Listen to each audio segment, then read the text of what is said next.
that the season was more over than it already was, Yeah, with 9:08 left in the first quarter when Steph Curry goes yeah. down and is limping. I mean, We thought it was his knee.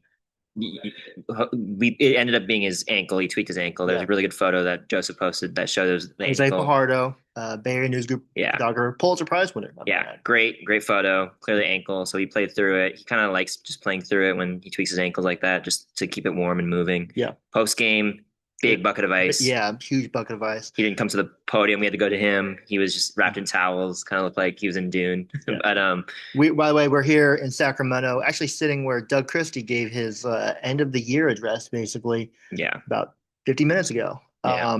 But I'm Joseph Dycus with the Bay Area News Group, San Jose Mercury News, East Bay Times. I'm joined by, Kenzo Fukuda, ClutchPoints. I got a byline in the AP. Yeah, yeah, we're doing we're things. rolling. We're We're rolling. rolling. I Yeah. cannot say the same about the Warriors, No. who are at this point just hoping that everyone stays healthy on Sunday. Yeah. Now, the Clippers, so for those who don't know, the Warriors are in the play-in. They're the 10 10th seed. seed. We know that we've known this for like a A month, month. at least a month, Maybe really two 2 months. months. Yeah. So what happens is they're the 10 seed. The Clippers were the 8 seed. The Blazers were the 9 seed. And they They played today. played today. Yep. The Blazers beat the Clippers soundly. Yeah. Now the Blazers, all have to do is beat this sorry Kings team that honestly probably would have lost to the Warriors if the Warriors played their starters in the fourth quarter. And needed to lose, by the way. So Needed to lose. they're going to lose that last Yeah. game. They have to Yeah. lose that last game. So we're in all likelihood going to be staying in LA because we're going to LA on tomorrow. Yeah. They're going to play a 5:30 p.m. game on Sunday. It really won't matter because neither team's going to show anything because they might play each other. Right. So that's the big news from tonight. They're going to play the Clippers, and that's probably the better matchup because I thought the Blazers team was. I mean, we kind of saw it against the Clippers. If you watch that game, like they owned them with their physicality and athleticism. So I think this probably shakes out better for the Warriors. That being said, tonight was not a great showing. No, what defense? So third quarter, they outscored the Kings 38-19. Other than that, it was all Kings all the time. And Devin Carter was killing them. Devin Carter, Clifford was killing I them. will say Devin Carter followed in the tradition of Quentin Jackson. Yeah. And Ryan Rollins is good this year. Yeah. Ryan Rollins. Archetype. And literally every small little scoring guard just kills them. Just took him off the dribble. Yeah. Took him off the dribble. Just no point of attack. Gary Payton was frustrated. He got tossed. Which Steve was like, can't do that. Can't have that.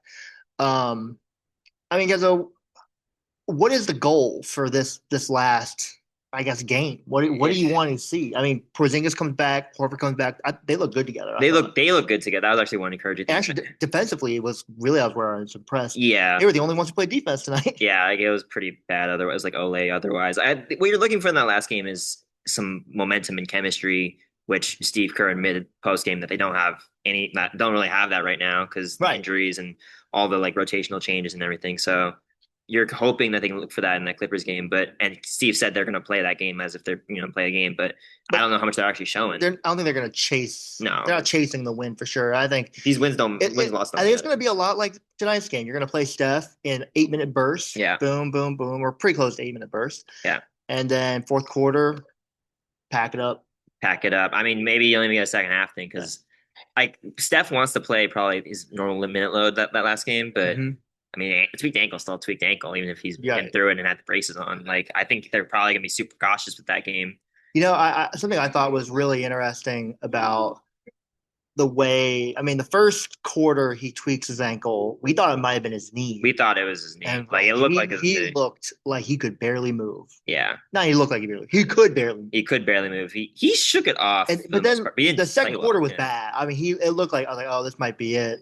And third quarter comes out, he looks a lot better. And we're like, oh, he was not moving great, which Steph said it's the ankle. He's been dealing with ankles. That's the famous. With that said, though, he did not look explosive. He did not look explosive. Here's the thing: like, it doesn't matter how he got hurt. He also just didn't look good tonight. Like he got blocked on a jumper. He got blocked on a jumper. He looked like the first quarter Steph against the Rockets. Like he just didn't look in rrhythm. And part of that is he didn't play the other night, and he's still like, I think the knee, the ankle, whatever's happening there is probably still bothering him. So, like, he even if he is healthy, like if this is the compromised Steph you're getting in that playing game, you don't have a chance. Not a chance at all. No matter if you played the Clippers or the Blazers. most likely the Clippers. You know, you got to play against. The one thing about the Clippers is They're they're older, but less the athletic. thing is, what's the position they have athleticism at? Point guard. They got Darius Garland, quick. Chris Dunn to chase him. Chris Dunn to chase them. I And mean, then who do you have guarding Kawhi Leonard? That's like the crypt. Like you probably put Draymond on him, but yeah, that's where you really miss Jimmy, where you yeah, really miss Moses. Which yeah. we talked to Moses. So Moses was This is the just other big thing. chilling in the locker room, He's with the eating. team. He's gonna be traveling with the team. He was eating, his post game meal, and Raymond Ritter, the public The relations GOAT. director, the goat, was like, "Hey, you want to talk to Moses?" We're all like, "Sure." Sure. It's the second time this happened, by the way. Yeah, just surprised on the road trip that we get to talk to the injured player. So And Moses don't want to go too deep into this. Basically, he's like good spirits, good spirits. He attacking rehab. talked about his knee, just what happened. Like just he kind of It, thought it like was a mhm. it was like he kind of thought that Cooper Flag was chasing behind him in his knee, and he thought it was like popped or something. Yeah. Turned out it was He worse. said it when he didn't feel any pain. Yeah, That was and he said, the doctors told him this is the good news. that the tear was completely off the kneecap, basically, Yeah, which was a good thing. I know it sounds super painful, but it's like that's a good thing best case scenario. because that means you can just completely reattach it. Yeah, Now you're having to, whatever. I spoke with a doctor, Dr. Ryan Kennelly, over at Hospital for Sports Science, I believe is what it yeah, is, or Special Sports Science, something like that. He told me basically the same thing. Hey, yeah. it's going to be a 9 to 12 month rehab. Yep. You're probably not going to feel like yourself that first year back either. Yeah. It's going to be the second year. Our light The died. light died. Keep it going. Yeah, just keep pushing. Let's keep it pushing. Kenzo, we've gotten through Moses. We've gotten through Steph. Let's talk about the real star of the show, Brandin Podziemski. Brandin Podziemski, he did it. He did got that monkey off his back. He got the 30-point ball. He got that 30-point game. Came down to the very last play when it kind of didn't matter. Yeah.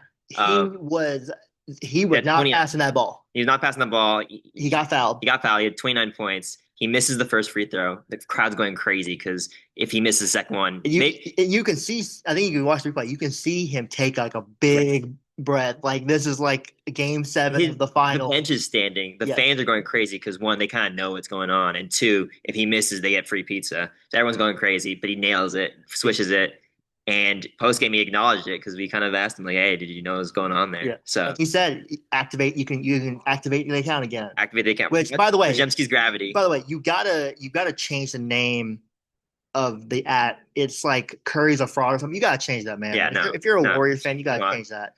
Yeah. It was funny because Steph even said they thought about maybe making him like hold up like a piece of paper that said like 30, kind of like Wilt Chamberlain. Like they were Devin Booker, yeah. They were all in on the joke. I thought that was really funny. They've been hounding him about it for the whole year. So I mean, he had like 28 one game. He had like 29. He had like 20 in the middle of the second quarter, and we're all like, oh. I mean, I kind of forgot he had like 26 at one point. So when I saw it, like it was like 2 or 3 minutes left. I turned to Joseph, like 3 people down. I'm like, Joseph, it's gonna happen. You know what's funny is like they almost turned the ball over. I think they did. And they fouled him, but like Podz is just screaming for the ball, clapping like he wants the ball. He wants like just to get 30. And like I know some people complain or they're not fans of like stat padding or chasing stats. If I was Podz, I'd be doing the same thing. I would have done it for this one because the way I memed for the whole thing for like the whole year, like that underdog post where they just post every play that scored 30 and not Podz. Yeah. But I'm glad he fucking got it. Yeah, he scored. But I thought he was out. That's the other thing. When he on the injury report, he was, but then he came into the game. I don't know what happened there. I guess it was clear. He didn't look like healthy though. I would say like, no, stiff. So no, I mean, who on this team does look healthy? No, that's the thing.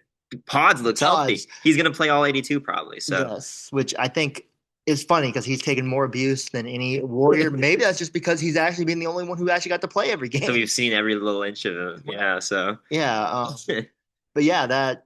I'm glad he got it because like it was he's just been memed on too much. So he's been a great player this year. So I think it's good that he just gets it out of the way. Quick question: what do you think about Porzingis tonight? I mean, I got the box score right here: 11 points. 4 of this is the final box. What in the world? Oh, hold on a second. That's the right. No, wait, is that right? Yeah, that's right. That's right. 4 12. 11 points for Porzingis. We got the box. I mean, I'm not gonna lie. I actually haven't been too impressed with Porzingis for the past week. I think he had a really good game like a week ago, and then ever since then it's been kind of really muted. Yeah, and I don't really feel he's kind of like, this is a weird way to put it, but you kind of forget he's on the floor on offense sometimes, like these last couple games. And I don't know if that's whether he's coasting or like they're not really trying or like the chemistry stuff is still trying to be figured out.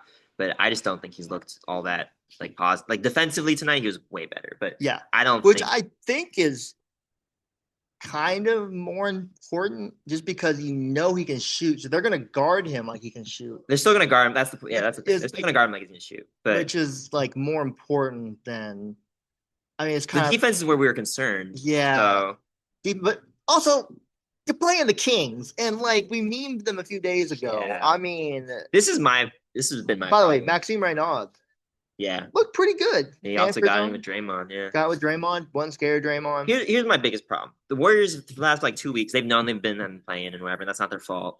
They've been saying they have to get rid of the bad habits. They need to lock in and they need to focus. And maybe that'll happen when the games actually matter because the games have not mattered. Yeah. But they haven't really gotten rid of the bad habits, even with Steph coming back. And you can keep saying it, and it just doesn't. It hasn't translated. At this point, the bad habits just might be what they are. Yeah. It just is what it At a is. certain point, you are what you are. And it may not be bad habits as much as just limitations of personnel. Yeah, like they're like this is what Nick Friedel said on the last show. They're trying, they are putting in an effort, and there's valor and there's honor in that.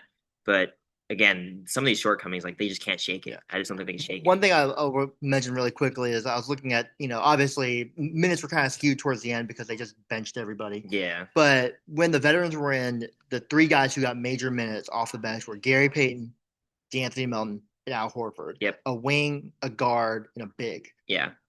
I think that is maybe a little bit of Steph Curry here and there if you need some spacing. Yeah. But I think those three. I think you saw what a playoff rotation would look like. Yeah. And it's the starting five of Santos, Green, Porzingis, Podziemski, Curry, and then those three bench players. I agree. Yeah. That's who Steve's rolling with, and I think that is the correct decision. Yeah. Charles Bassey put up some nice stats. Love him. Not going to be in the playoff rotation. You better not. Yeah. Pat Spencer, maybe spot minutes, but probably not. I think Spencer would just, if you need a second ball handler, maybe. And if you need a 3-point shooter, you're going to go with Steph Curry. Yeah. Will Richard probably there might be games where neither one of those guys play. It's literally, okay, you're not in the rotation. Hey, we might need Podz to play point guard for a minute. Yeah. If Steph or Melton. So like one of those three is going to handle the ball. Yeah. But yeah, we'll see you in Los Angeles, and then we'll probably see you in Los Angeles again after that. We might even do like a midweek show or a mid. We got something cooked up. We got a good little gimmick to fill the time in. So stay tuned for that. Otherwise, find us Mercury, ClutchPoints. You know what to do. See ya. Subscribe, like, comment, and subscribe.